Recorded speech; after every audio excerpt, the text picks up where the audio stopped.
Okay. Come to page number 60.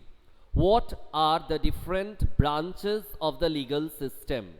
The above case of the dowry death falls within what is considered as crime against society. Underline crime against society, and is a violation of criminal law. Underline this part also. It is the violation of criminal law.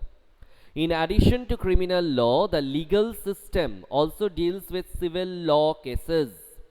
You read in chapter 4 of how a new civil law was passed in 2006 to protect women against domestic violence.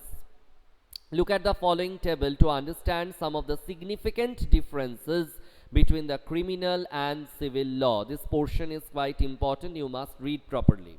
Not only for your exam but for your knowledge. Sir, previous day you asked us to find the answer of a question, what if we aren't satisfied with the verdict given by the Supreme Court. Yes, we can again ask the Supreme Court to review the verdict or review the case. File a petition. Very good, very nice. Okay, but the answer of this question I have given, and that was with class 8 Pine, and that video I have uploaded. That video was also uploaded. But still then, thank you Nishat for remembering this portion. Thank you. So criminal law deals with the conduct or acts that the law defines as offenses. For example, theft, harassing a woman to bring more dowry, murder, all this will come under the criminal law. So theft, harassing a woman, then dowry, that means harassing a woman to bring more dowry, and murder. It usually begins with the lodging of an first information report, FIR, with the police, who investigate the crime, after which a case is filed in the court. And number 3, if found guilty, the accused can be sent to jail and also fined. So these are the different features of criminal law. First of all, what is criminal law, or which type of violence will be taken or included under this criminal law? First one is theft. Second one is harassing a woman to bring more dowry and murder, and the wrong deeds alike this. The wrong deeds alike this. Then what it starts with, it usually begins with the lodging of an FIR with the police. We investigate the crime, after which first the police it needs to investigate the case. After that only the case is filed in the court. If found guilty, the accused can be sent to jail and also fined. Now civil law deals with any harm or injury to rights of individuals. For example, disputes relating to sale of land, purchase of goods, rent matters, divorce, etc. Sorry, divorce cases, not etc. Divorce cases. A petition has to be filed before the relevant court by the affected party only. So here, first of all, it is not mentioned that any FIR is required. What is required actually? A petition has to be filed before the relevant court by the affected party only. In a rent matter, either the landlord or tenant can file a case. The court gives the specific relief asked for. For instance, in a case between a landlord and a tenant, the court can order the flat to be vacated and pending rent to be paid. So here we can find that here the involvement of the police and the requirement of FIR is not mentioned. So does everybody have access to courts? This is very important. Really, it is said that we can appeal to High Court, we can appeal to Supreme Court, but is it such easy? Is it possible for all of us? We are maybe I'm an illiterate person. I'm living in a remote village, and some sort of problem I had faced, but still then I don't know where to go, how to file a petition to the courts, or how to move to the courts with my case. So in principle, all citizens of India can access the courts in this country. This implies that every citizen has a right to justice through the courts. As you read earlier, the courts play a very significant role in protecting our fundamental rights. If any citizen believes that their rights are being violated, then they can approach the court for justice to be done. While the courts are available for all, in reality, access to courts has always been difficult for a vast majority of the poor in India, as I was saying. That it is mentioned in the constitution. Everybody knows, but is it possible for everybody? Is it possible for all? Is it possible for the illiterate? Is it possible for the poor people of India? So what must be done? Legal procedures involve a lot of money and paperwork, as well as take up a lot of time. So three things you have to remember for this legal process. First of all, it requires a lot of money and paperwork, and the next one is lot of time.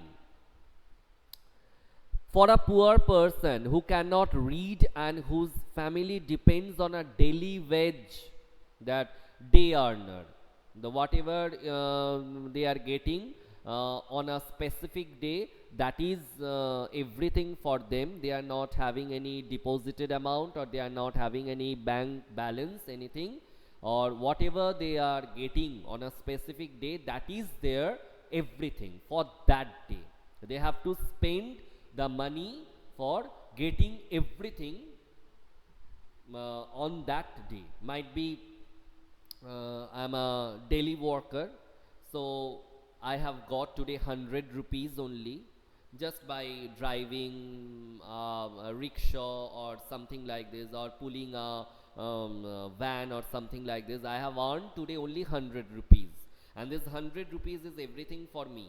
Today I have to arrange for my food, not only for my food, the food for my family, and the medicine if required, or any sort of daily necessities.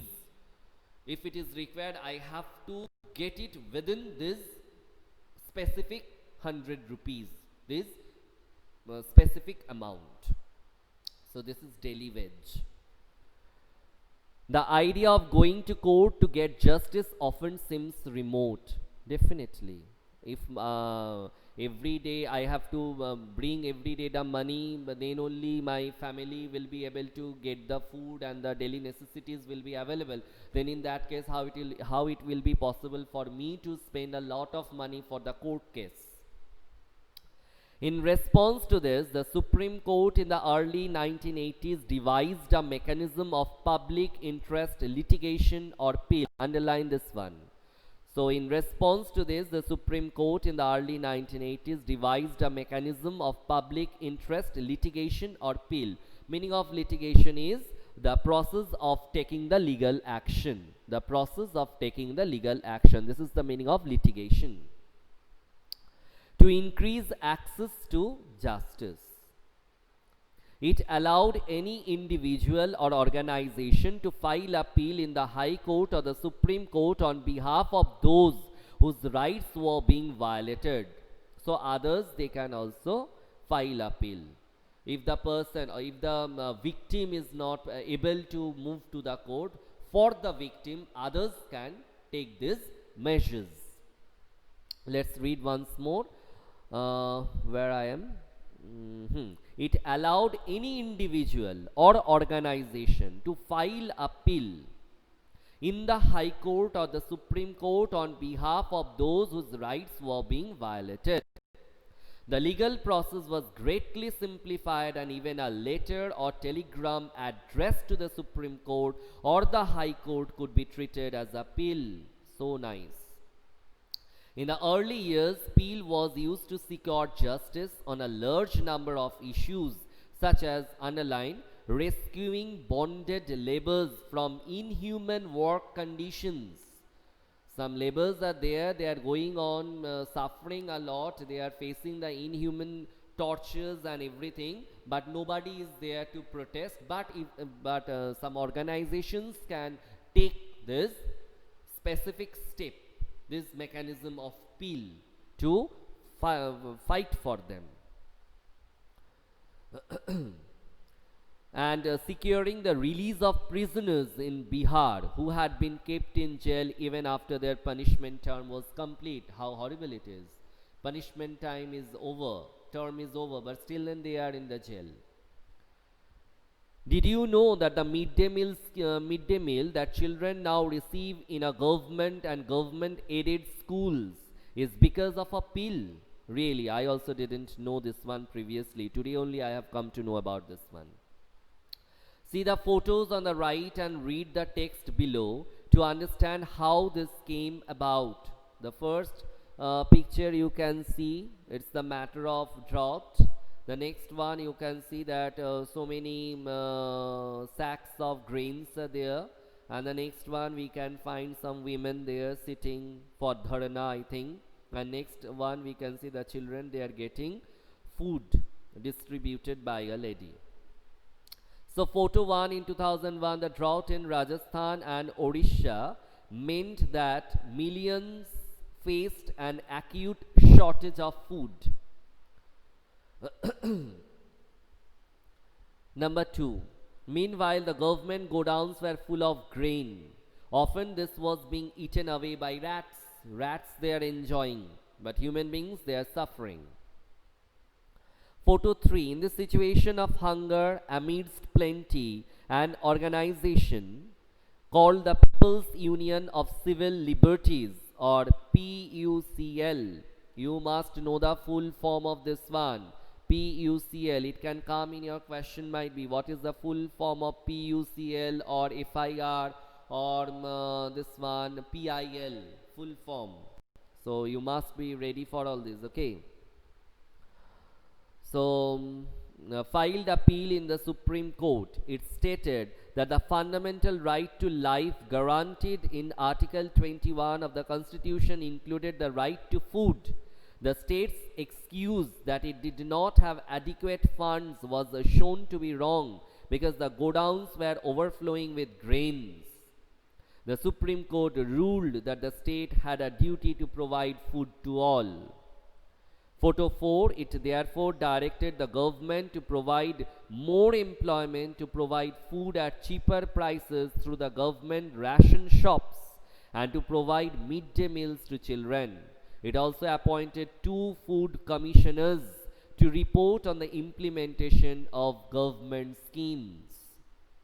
So in this way the midday meal, it has come into use or it was implemented.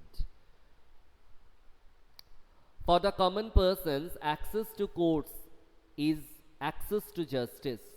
So underline this one. For a common person, access to courts is access to justice.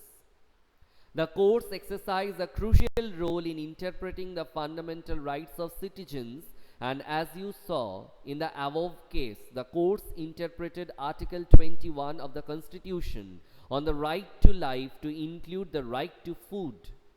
They therefore ordered the state to take certain steps to provide food for all, including the midday meal scheme. So, the Indian government, and not only that, actually the Constitution, better to say the Constitution, every time it is trying to safeguard our fundamental rights. It is trying to help us, all the citizens. But we must also follow the Constitution properly so that everything runs smoothly in our country. So children, up to this today, and the rest part we will read in our next class. And again I am saying once more, kindly read the chapters thoroughly. The question answers, I don't think that they will be much helpful to you. Rather, if you read the chapter properly, if you read the these portions, the portions which I am saying you, or directing you to underline thoroughly, properly, it will be helpful for you. But don't ignore the other portions which I am not asking you to underline. No, it is not like that. Underline, I am saying, just for some special emphasis, because those lines are more important. That's why I'm asking you to underline. But that does not mean only those lines are important and the rest are not. It's not like that. Okay, so with this only, and if you are having any doubt or query, you can ask me now.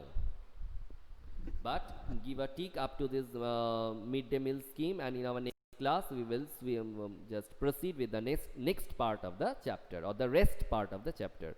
I can say that rest part only, because we are having only very few portion left to be discussed. Okay, just wait. Some questions are coming. Let me see.